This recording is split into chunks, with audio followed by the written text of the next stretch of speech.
Hey everyone, welcome back. हमने पिछले video में देखा कि एप्लीकेशन किस तरह क्रिएट किया जाता है हमारे प्रोजेक्ट के अंदर और उसे इंस्टॉल किया जाता है setting.py के अंदर। तो हमने पिछले वीडियो में ये सारी चीज़ें देख ली है।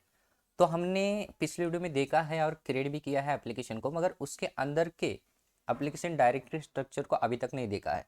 तो उसी डायरेक्टरी स्ट्रक्चर को हम देखेंगे आज इस वीडियो में। तो चलिए स्टार्ट करते हैं। गो टू प्रोजेक्ट फोल्डर के अंदर जाना है आपको। Then run command Python manage dot P Y start app course. हमने ये कोर्स यानी कि ये जो कमांड है रन की थी और हमारा जो भी एप्लीकेशन है डायरेक्टरी स्ट्रक्चर के साथ बन चुका था। अब इसके अंदर कोर्स नाम से हमने एक एप्लीकेशन बनाया था। देन उसके अंदर कुछ डायरेक्टरी स्ट्रक्चर था जो कि बाय डिफ़ॉल्ट हमें एप्लीकेशन की ओर से मिलता है।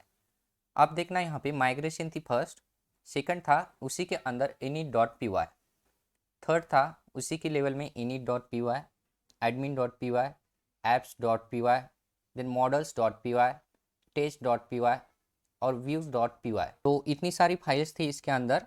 तो आप यहाँ पर देखना डायरेक्टरी स्ट्रक्चर इमेज के द्वारा दिखा रहा हूँ मैं यहाँ पर। तो यहाँ पे देखिए, तो मैं यहाँ पे एक ही ले लेता हूँ। ओके, तो ये जो है मेन प्रोजेक्ट था हमारा जो कि रूट डायरेक्टरी बोल सकते हैं आप। ओके, कोड विद किरण। उसी के अंदर एक इनर प्रोजेक्ट बना था जो कि ये है कोड विद किरण। ओके, और उसी के साथ एक यानी कि इसी के अंदर मैनेज डॉट पी वाई बनी थी। ये चीज़ें बाय डिफ़ॉल्ट थी जब हम प्रोजेक्ट बनाते थे। ओके, जब हमने ऐप क्रिएट किया था स्टार्ट ऐप कोर्स नाम से, तो ये कोर्स नाम से एक ऐप बनी थी। ओके, उसी के अंदर एक माइग्रेशन बना था init dot P Y, migration के अंदर बनी थी। ओके, देन यहाँ पे init dot P Y, admin apps model test view dot P Y. तो इनके बारे में हम जानेंगे, ये डायरेक्टरी स्ट्रक्चर क्या है, इसके अंदर कोड क्या है और इसकी डिफिनीशन क्या है। ओके, तो ये बहुत ही आसान है। इतना डायरेक्टरी स्ट्रक्चर देख के आप घबराना मत, क्योंकि ये कुछ चीज़ें ज़्यादा नहीं है। आपको सिर्फ काम, जब आपको डिफरेंट डिफरेंट वर्क करते हैं अलग अलग चीज़ों से, तब ये काम में आते हैं। सिर्फ आपको यहाँ पर इस ज़्यादातर इसके साथ ही काम करना होता है, क्योंकि इसी के अंदर आपका मेन लॉजिक होता है। ये सारी चीज़ें तो आपकी कॉन्फ़िगरेशन करने की चीज़ें है, आपको इसकी ज़्यादा चिंता करने की ज़रूरत नहीं होती है। ओके, तो ये हमारा डायरेक्टरी स्ट्रक्चर बना था जब हम कमांड रन करते थे। मतलब हम जब सर्वर रन करते हैं तभी db SQLite 3 ये बन जाता है। ओके, तो इन्हीं सारी चीज़ों के बारे में देखते हैं हम वन बाय वन। पहले तो हम डिफिनीशन देखते हैं, फिर हम इसके अंदर का कोड देखते हैं। तो चलिए आगे चलते हैं। फर्स्ट है माइग्रेशन था। Migrations, this folder contain init dot P Y file which mean it a python package. It also contain all file which are created after running migration make migration command। तो मैं यहाँ पर आसान भाषा में बताता हूँ इसके बारे में। माइग्रेशन मतलब क्या होता है, जो कि आप डेटाबेस के रिलेटेड जो भी क्यूरीज है रन करते हो, तो ये माइग्रेशन कमांड क्रिएट हो जाते हैं। अब इसे रन किस तरह किया जाता है, मेक माइग्रेशन कमांड नाम से। जैसे कि आपको डेटाबेस में कोई टेबल बनाना है। ओके, कोर्स कोर्स जब आप कोर्स नाम से एक एप्लीकेशन बनाते हो तो इसके अंदर क्या क्या होती है, बहुत सारी चीज़ें होती है। कोर्स में आपका क्लास होता है, नाम होता है स्टूडेंट का, अलग अलग चीज़ें होती है। उसी के अंदर आपको डेटा रखने के लिए माइग्रेशन कमांड को रन करना होता है। अब ये यूनिट क्या है, हमने पहले भी पढ़ा है कि यूनिट क्या है। ये यूनिट जब होती है init dot P Y file, ये पाइथन पाइथन पैकेज के द्वारा कंसिडर किया जाता है। ओके, जब भी init डॉट पी वाई किसी भी फोल्डर में हो तो ये पाइथन पैकेज है, समझिए, बस इतना ही समझिए। ओके, माइग्रेशन हम आगे बहुत अच्छी तरह पढ़ेंगे जब हम डेटाबेस के साथ काम करेंगे। ओके, आपको इतना समझना है माइग्रेशन कब यूज़ किया जाता है, जब हम डेटाबेस के साथ काम करते हैं तब माइग्रेशन कमांड यूज़ करना होता है। बस इतना ध्यान रखना है आपको। ओके, आगे चलते हैं। init dot P Y, the folder which contain init dot P Y file is consider by Python package. ये हमने ऑलरेडी पढ़ा है। init डॉट पी वाई होता है तो पाइथन पैकेज कंसिडर किया जाता है। बस आगे चलते हैं। admin dot P Y, this file use to register SQL tables so we could perform CRUD operation from admin application. Admin application is provided by Django to perform CRUD operation। अब ये CRUD क्या है? CRUD ये database की Curie है, जैसे कि create, read, update, delete operation होते हैं ना, जब हम डेटाबेस के साथ काम करते हैं, किसी भी डेटाबेस में आप डेटाबेस के अंदर आपको डेटा इंसर्ट करना है, रीड करना है, उसका अपडेट करना है, डिलीट करना है, तो वही काम करते हैं ना। जब आप एडमिन, इस यहाँ पर क्या होता है, जब आप डेटाबेस के साथ काम करते हैं, ओके, तो पहले तो एडमिन में आपको रजिस्टर करना होगा। जो चीज़ें आप लिख रहे हैं डेटाबेस के अंदर आपको स्टूडेंट की डिटेल्स डालनी है, रोल नंबर डालना है, पीआरएन नंबर डालना है, बहुत सारी चीज़ें डालनी है। तो आपको admin.py के अंदर बताना होता है कि आप जो डेटाबेस के अंदर चीज़ें डाल रहे हैं वो यहाँ पे एडमिन के साथ आपको बताना होता है कि हम ये डाल रहे हैं। तो यहाँ पे लिस्ट देनी होती है एडमिन के अंदर और रजिस्टर करना होता है। ओके, तभी आपको admin.py आपको अप्रूवल करता है कि आपका जो भी डेटाबेस के अंदर चीज़ें डाल रहे हैं शो करने के लिए। ओके, बस आपको इतना ही ध्यान रखना है। आगे चलते हैं। apps.py नाम से एक फाइल थी हमारी। This file is use to config app. जो हम ऐप बनाते हैं, कोर्स नाम से हमने ऐप बनाया, तो उसके अंदर कुछ कन्फिग्रेशन करना है तो ये काम में आती है। ओके, आगे इसके बारे में पढ़ेंगे हम, जब apps.py के कन्फिग्रेशन करना है हमें, तब हम ये डिटेल्स में पढ़ेंगे। ओके, आगे बढ़ते हैं। models.py ये फाइल होती है। This file is use to create our own model class. Later these classes will be converted into database table by Django for our application. एक अच्छी बात है यहाँ पे Django के अंदर कि आपको डेटाबेस की क्यूरी अलग से लिखने की ज़रूरत नहीं होती, कि आपको ध्यान भी नहीं रखना है। बस आपको सिर्फ बेसिक नॉलेज होना चाहिए, क्रिएट क्या होता है, अपडेट क्या होता है, रीड क्या होता है, डिलीट क्या होता है, बस इतना होना चाहिए आपको। इतना नहीं कि आप एक्सपर्ट होने चाहिए डेटाबेस के अंदर। यहाँ पे ऑटोमेटिकली यहाँ पे क्रिएट हो जाएगा। जब भी आप लिखेंगे कि मुझे लिखना है यहाँ पे नेम लिखना है, ओके, नेम लिखना है डेटाबेस के अंदर, तो आपको क्रिएट नेम ऐसा कुछ चीज़ें, इंसर्ट, ऐसी कुछ लिखने की ज़रूरत नहीं होती है। आपको सिर्फ यहाँ पे models.py के अंदर क्या करना होता है, this file is user create our own model class. खुद के यहाँ पे क्लास लिख सकते हैं आप, सारी चीज़ें आप, ये डायरेक्टली कन्वर्ट कर देता है डेटाबेस टेबल में। ओके, हम ये आगे पढ़ेंगे। सिर्फ आपको इतना ध्यान रखना है कि आपको डेटाबेस के रिलेटेड जो भी काम करना है models.py के अंदर करेंगे। जो भी टेबल बनाना है, टेबल भी जैसे हम एसक्यूएल क्यूरी में लिखते हैं, माइस्क्यूएल डेटाबेस में लिखते हैं अलग से क्यूरी लिख के, उस तरह लिखने की ज़रूरत नहीं होती है। यहाँ पे अलग सा सिंटैक्स होता है, सिंपल सा आप जैसे इंग्लिश में लिखते हैं उसी तरह लिखना होता है सारी चीज़ें। आगे पढ़ेंगे हम इसके अंदर। ओके, नेक्स्ट है test.py। This file is use to create test. Test के रिलेटेड जब भी हम टेस्ट करते हैं हमारे प्रोजेक्ट को, तो इसके अंदर सारी जो भी रिलेटेड फाइल्स है इसी के अंदर क्रिएट किया जाते हैं। आगे है नेक्स्ट views.py।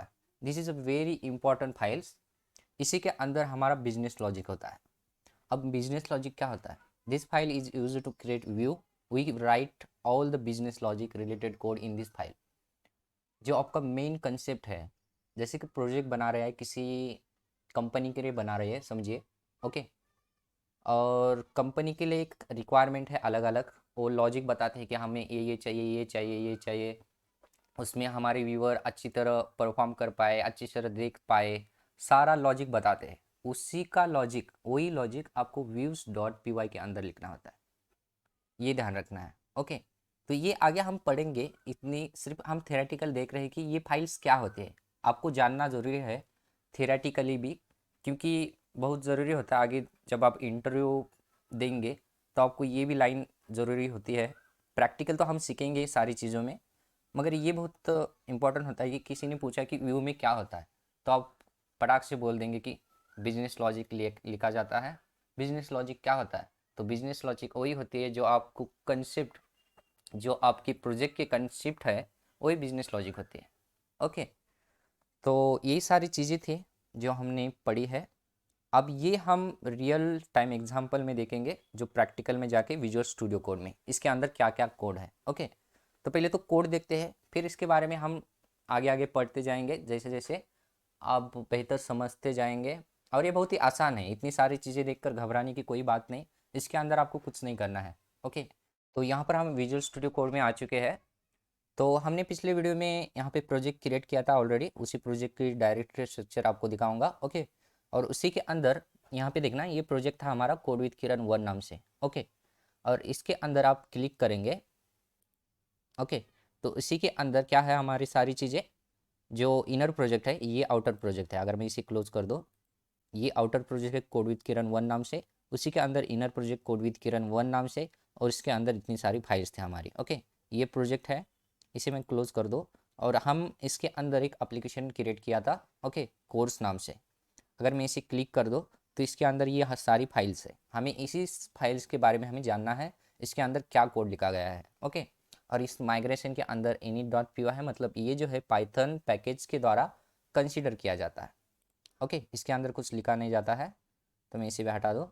अब इस इनिट के अंदर भी है, तो ये जो कोर्स है ये भी पाइथन पैकेज माना जाता है, क्योंकि init.py है इसी के अंदर। इसके अंदर भी कुछ नहीं लिखा गया। फर्स्ट है एडमिन, तो पहले एडमिन जानते हैं हम, इसे क्लिक करते हैं। तो यहाँ पर एडमिन में कुछ नहीं लिखा गया है, सिर्फ यहाँ पे दिया गया है कि from Django dot contrib import admin. अब ये सारी चीज़ें हमने ऑलरेडी डिस्कस किए हैं कि फ्रॉम क्या होता है। फ्रॉम जैंगो, जैंगो से डॉट, डॉट मतलब ये जो है एक पैकेज है, और डॉट इसी के अंदर एक पैकेज है कॉन्ट्रिब नाम से, और इसी के अंदर एक क्या है एप्लीकेशन है एडमिन नाम से, इसे इंपोर्ट किया गया है। बस ये इंपोर्ट है, ये सारी चीज़ें जैंगो के अंदर है, उसी की डॉट करके कंट्रीब यानी कॉन्ट्रिब इंपोर्ट एडमिन। ओके, और यहाँ पे बताया गया है रजिस्टर योर मॉडल है, मॉडल को यहाँ पे रजिस्टर किया जाता है। ओके, ये आगे हम बेहतर जानेंगे, सिर्फ हमें यहाँ पर कोड जानना है। नेक्स्ट है ऐप्स, तो यहाँ पर भी डिफ़ॉल्ट कोड दिया गया है, जो कि जैंगो के अंदर फ्रॉम यहाँ पे इंपोर्ट किया गया है। जैंगो पैकेज डॉट इसी के अंदर पैकेज है ऐप्स, और इसमें से इंपोर्ट किया गया है ऐप कन्फिग। ओके, ये सारी चीज़ें कहाँ से आ रही है, जैंगो के अंदर। हमने ये पिछले वीडियो में देखा है किस तरह ये चीज़ें आती है। ओके, और यहाँ पे क्लास, उसी का एक क्लास बनाया गया है जो ऑलरेडी कीवर्ड है पाइथन के अंदर। कन्फिग यानी कि कोर्स कन्फिग ऐप कन्फिग, यहाँ पर एक ऑब्जेक्ट बनाया गया है default auto field. Okay, Django dot D B models big auto field name course, तो यहाँ पे ऑलरेडी ये कोड दिया गया है जो कि ये डिफ़ॉल्ट है। उसी तरह हम आगे देखेंगे, इस तरह हम क्रिएट कर सकते हैं इसी के अंदर क्लास जो आपको हमें कन्फिग करना है। तो ओके, ये बेहतर समझेंगे हम आगे आगे। Models dot P Y, models dot P Y में भी यही चीज़ें लिखे गए हैं from Django dot D B. Okay, Django के अंदर डॉट डी बी नाम से एक पैकेज है, इसी के अंदर से इंपोर्ट किया गया है models. Okay, create your models here, आपके मॉडल्स यहाँ पे क्रिएट करेंगे। तो आगे ये चीज़ें किस तरह क्रिएट करना है हम आगे जानेंगे, ये सारी चीज़ें डिटेल्स में। और यहाँ पे टेस्ट है, तो यहाँ पे test from test dot test ये पैकेज के अंदर से लिया गया है, उसी के अंदर टेस्ट के अंदर से इंपुट किया गया है टेस्ट केस। ओके, आप यहाँ पे टेस्ट केस आपके क्रिएट कर सकते हैं। ओके, देन व्यूज़ है, वेरी इंपॉर्टेंट फाइल्स व्यूज़। तो व्यू को यहाँ पे इंपोर्ट किया गया है फर्स्ट फ्रॉम जांगो के अंदर से शॉर्टकट नाम से, शॉर्टकट पैकेज से, उसमें से इंपोर्ट किया गया है रेंडर। ओके, तो ये सारी चीज़ें हम आगे जानेंगे किस तरह ये चीज़ें आ रही है। क्रिएट योर व्यू हेयर, आपके व्यू से यहाँ पे क्रिएट कर सकते हैं। ओके, और ये जो डेटाबेस की फाइल्स है जब आप सर्वर रन करते हैं यहाँ पे क्रिएट हो जाती है। जब आप यहाँ पे, तो मैं यहाँ पे माइग्रेशन, ओके ये माइग्रेशन देख रहे हैं आप, इसके अंदर जब आप डेटाबेस के साथ काम करते हैं, कोई कमांड रन करते हो मेक माइग्रेशन नाम से, डेटाबेस के साथ, और डेटाबेस में कुछ टेबल बनाते हो, तो इसी के अंदर सारे टेबल्स यहाँ पे क्रिएट होंगे। ओके, तो ये हम आगे जानेंगे जब डेटाबेस के साथ काम करेंगे, सारे फाइल्स यहाँ पे देखेंगे किस इसी के अंदर कितना डेटा होता है, क्या क्या डेटा स्टोर होता है। ओके, तो हमने इस वीडियो में जाना कि ये सारी फाइल्स क्या काम करती है, इसकी डिफिनीशन क्या है। ओके, इसके अंदर कोड क्या लिखा गया है, ये सारी चीज़ें हमने इस वीडियो में डिस्कस की है। ओके, तो इस वीडियो में इतना ही। Thank you for watching this video.